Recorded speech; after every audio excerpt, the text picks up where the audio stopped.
JEE main 2025 का मैंने limit का पीवाईक्यू लिया है।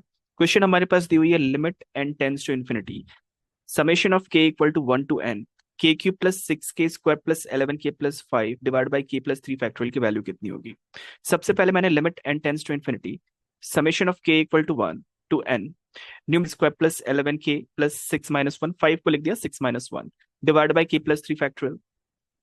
आफ्टर फैक्टराइजेशन हमारे पास आ जाएगी limit n tends to infinity summation of k is equal to 1 to n k+1 into k+2 into k+3 - 1 divide by को हम लोग लिख सकते हैं k+3 into k+2 into k+1 into k factorial.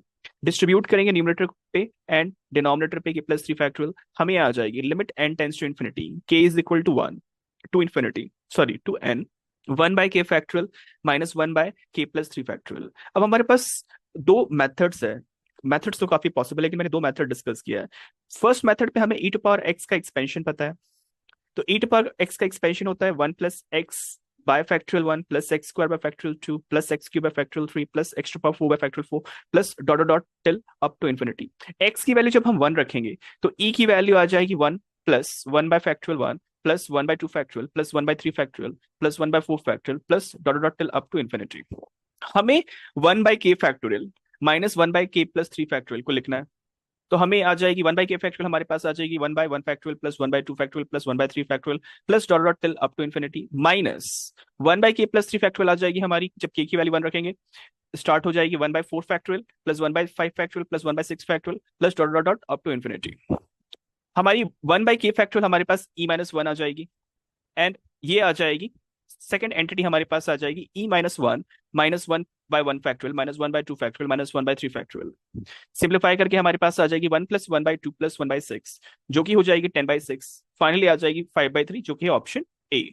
Second method में थोड़ा सा इंट्यूशन यूज करना है। हमें ध्यान देना है कि हमारा जो 1/k है वो जब हम k की वैल्यू 1 रखेंगे तो हमें 1/1 मिलेगी। k की वैल्यू k की वैल्यू 2 रखेंगे जो 1/2 मिलेगी। सिमिलरली हमें 1/1 प्लस 1/2 प्लस 1/3 प्लस 1/4 ये चलती रहेगी up to infinity. Minus minus 1/k+3 1/4 से स्टार्ट होगी और ये 1/4 प्लस 1/5 प्लस 1/6 ऐसे चलती चलती इन्फिनिटी तक जाएगी।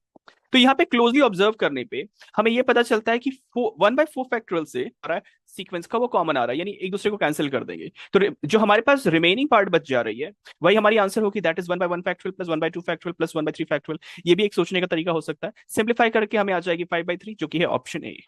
Please like and subscribe and thank you.